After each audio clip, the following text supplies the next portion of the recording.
Most people think character is something you show when the world is watching. But the truth is, character is what you do in the dark. When no one knows your name, when there's no camera, no applause, no reward. This is the story of a billionaire who spent his final days searching for that kind of character. What he found in a rundown diner at 2 in the morning would reshape the future of an entire empire. And the woman who passed his test? She had no idea she was being tested at all. Before we dive deeper, let us know in the comments where you're watching from. We'd love to hear from you. And if you're new here, click on the subscribe button so you never miss any of our upcoming videos. William Sanchez built his fortune the hard way. He started with nothing in the late 70s, working construction jobs in Detroit before moving to New York with $200 and a dream that most people would have called foolish. By the time he turned 50, he owned one of the largest real estate empires in the country. His name was on buildings, universities, hospitals.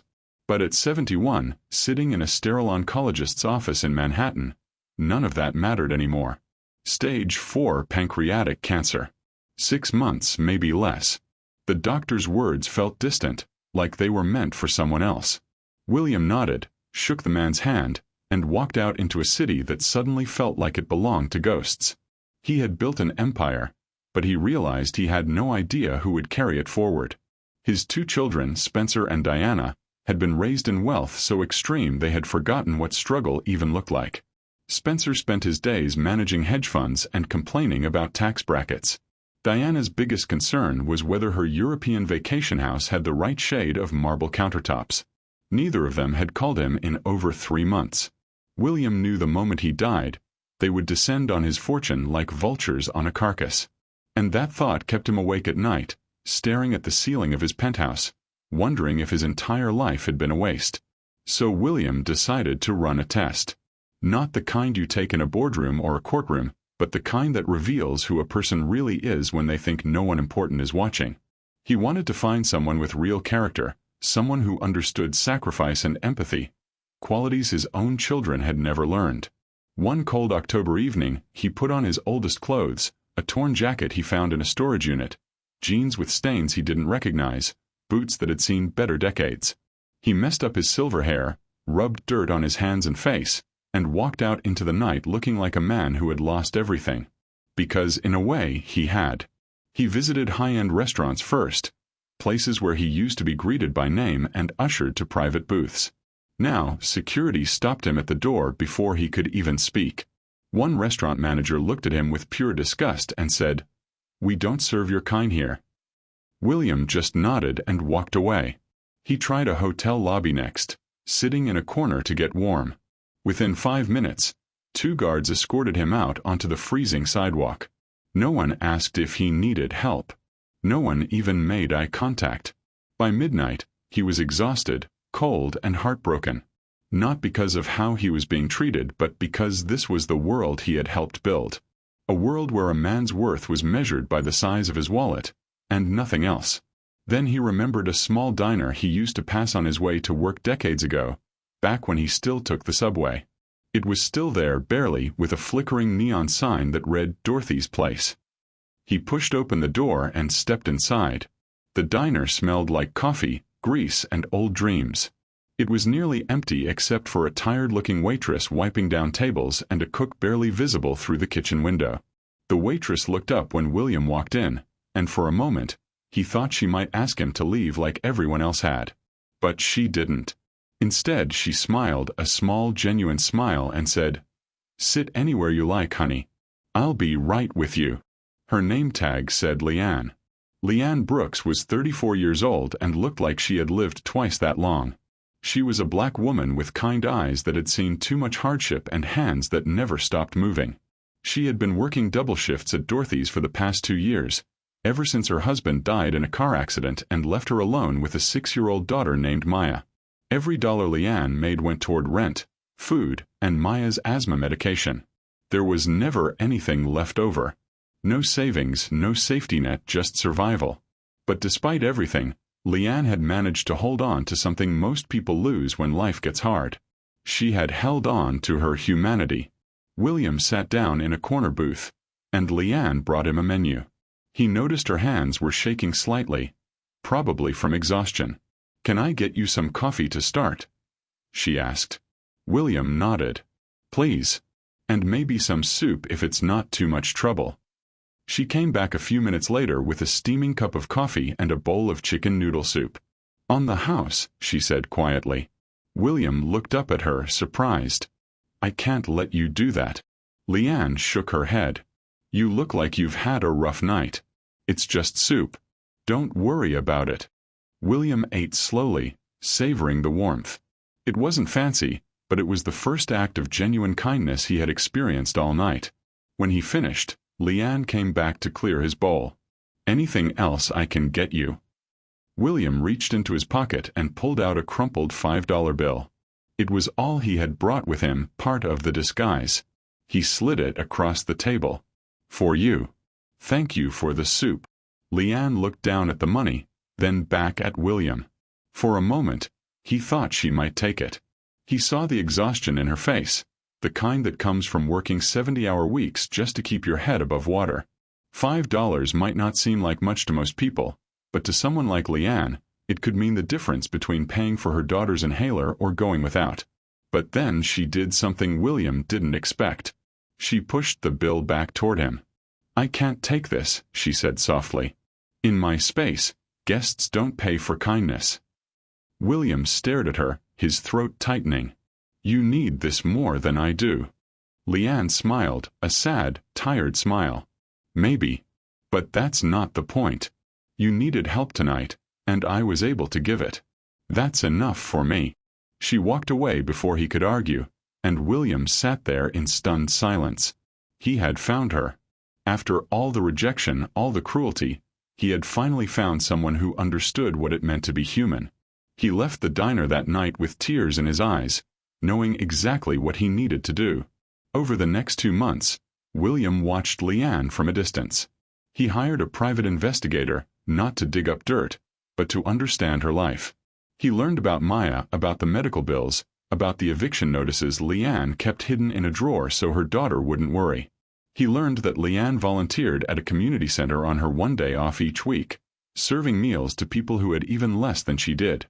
He learned that she had once given her own winter coat to a homeless woman she saw shivering outside a grocery store, even though it meant Leanne spent the rest of the winter cold. Every detail confirmed what William already knew. Leanne Brooks was the person he had been searching for. She was the person who deserved his legacy, not because she wanted it, but because she would use it the right way. So William went to his lawyer, Paul Kennedy, a man who had worked with him for over 30 years. Paul was shocked when William explained what he wanted to do. "You're going to leave everything to a waitress you met once?" Paul asked, his voice filled with disbelief. William nodded. "Not just a waitress. A woman who gave me something my own children never could. She gave me hope." Paul tried to reason with him, warning him that Spencer and Diana would fight the will, that it would cause chaos, that the media would have a field day. But William didn't care. He had already made up his mind. In early December, William Sanchez passed away quietly in his sleep. The funeral was held at a historic church in Manhattan, attended by politicians, business moguls, and celebrities. Spencer and Diana sat in the front row, dressed in expensive black, their faces carefully neutral. Neither of them cried. A week later, Paul Kennedy gathered the family in William's private library for the reading of the will. Spencer and Diana sat on a leather couch, confident and relaxed. They had been planning how to split the empire for months, arguing over who would get which properties, which companies, which offshore accounts. Paul opened the folder and began to read. "To my son, Spencer, I leave the watch my father gave me, in the hope that he learns the value of time before his runs out. To my daughter, Diana, I leave the first dollar I ever earned, framed, so she remembers that wealth begins with work, not inheritance." Spencer's face went pale. Diana's mouth fell open. Paul continued. "To Leanne Brooks, a woman I met briefly but who showed me more humanity in one evening than I experienced in 71 years, I leave the entirety of my estate, including all properties, businesses, and financial assets, to be used as she sees fit. It is my hope that she will build a legacy based not on profit, but on compassion." The room exploded. Diana screamed. her voice shrill and furious. Spencer stood up so fast he knocked over a side table. "This is insane!" Spencer shouted. He was senile. She manipulated him. Paul shook his head calmly. "Your father was of sound mind. I have medical and psychological evaluations to prove it. The will is ironclad." Diana pointed a shaking finger at Paul. "We'll fight this. We'll take it to court. We'll destroy her." Paul closed the folder. "You're welcome to try.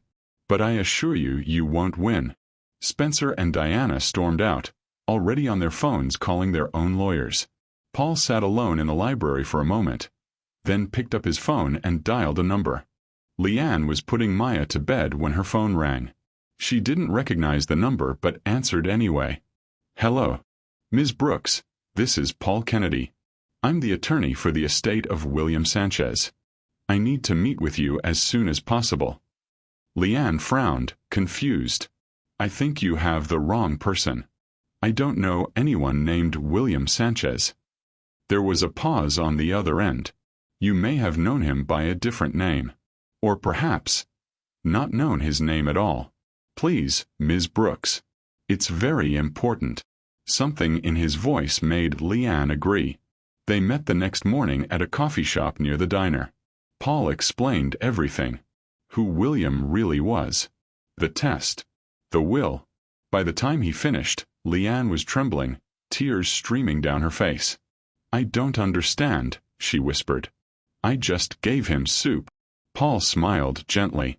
"You gave him much more than that. You gave him proof that goodness still exists." Leanne shook her head. "I can't accept this. It's too much. His children," Paul interrupted, "spent their entire lives taking from him. You spent one night giving. That's the difference." Leanne looked down at her hands, the same hands that had pushed that $5 bill back across the table. She thought about Maya, about the medical bills, about the eviction notice that had arrived just yesterday. She thought about all the people in her neighborhood who were struggling just like she was. And she realized something. This wasn't about her. It was about what she could do with it. The legal battle was brutal. Spencer and Diana hired an army of lawyers and tried everything. They claimed William had been coerced, that Leanne had seduced him, that the will was fraudulent. They dragged her name through the media, calling her a gold digger, a manipulator, a fraud. Reporters camped outside her apartment. Strangers sent her hate mail. Maya started having nightmares. But Leanne refused to back down. Not because she wanted the money, but because she understood what William had been trying to do. He had been trying to prove that character mattered more than blood, that kindness was worth more than cruelty. And she wasn't going to let his final wish be destroyed by the same greed he had spent his last days trying to escape. The case went to court. Paul presented evidence of William's mental competency, testimonies from doctors, records of the private investigation showing that Leanne had no idea who William was. He presented the security footage from the diner, showing Leanne pushing the $5 bill back across the table. And finally, he presented a letter William had written in his final days, explaining exactly why he made the decision he did. The judge read the letter aloud in court.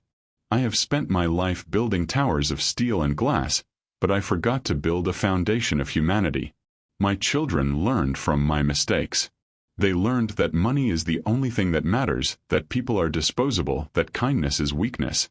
I do not blame them. I blame myself. But I refuse to let my legacy be more of the same." Leanne Brooks reminded me of who I wanted to be. She is the future I should have built. And so I leave everything to her, not as a reward, but as a responsibility. I trust her to do what I could not. When the judge finished reading, the courtroom was silent. Even Spencer and Diana had nothing to say. The judge ruled in Leanne's favor. The will stood. 6 months later, Leanne stood in the boardroom of Sanchez Enterprises, looking out over the city. She wasn't wearing designer clothes or expensive jewelry. She was wearing the same modest dress she had worn to court, the same worn purse she carried to the diner every day. But she wasn't the same person anymore. Not because the money had changed her, but because the responsibility had. She had spent the first month overwhelmed, terrified she would fail, that she would waste William's gift. But then she remembered why he had chosen her in the first place. Because she cared. Because she saw people, not profit margins. So Leanne got to work. She bought the diner and turned it into a non-profit community kitchen, serving free meals to anyone who needed them. She funded scholarships for kids in her neighborhood. Kids like Maya who deserved a chance but couldn't afford one.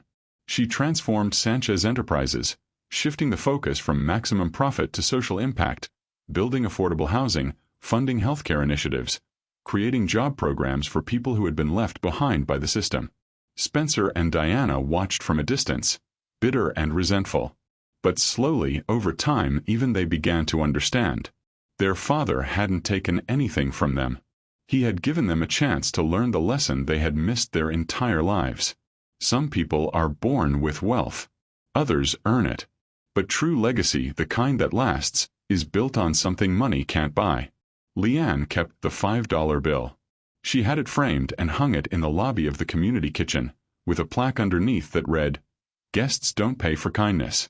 But kindness always pays forward." Years later, Maya asked her mother why she had pushed the money back that night. Why she hadn't just taken it when they needed it so desperately. Leanne thought about it for a long time before answering. Because, baby, the moment you start putting a price on your humanity, you lose it. And no amount of money is worth that. Maya smiled. Grandpa William would have liked that answer. Leanne nodded, tears in her eyes. I think he already knew. This story teaches us something most people spend their whole lives trying to learn. That character isn't something you perform. It's something you are, even when no one is watching, even when it costs you, even when the world tells you you're a fool for caring. William Sanchez spent 71 years building an empire, but his real legacy was built in a single night by a woman who had nothing and gave everything anyway. So now I want to ask you something. What would you have done in Leanne's place? Would you have kept the $5? Would you have accepted the inheritance? Or would the pressure have been too much? And more importantly, what does your answer say about the person you want to be? Leave your thoughts in the comments below. We'd love to hear your perspective. If this story moved you, if it made you think, if it reminded you of what really matters, then subscribe to our channel. Because we believe in telling stories that don't just entertain, but transform. Stories that remind us that in a world obsessed with wealth and status, the richest thing you can give someone is your humanity. Thank you for watching. And remember, kindness is the only currency that never loses its value.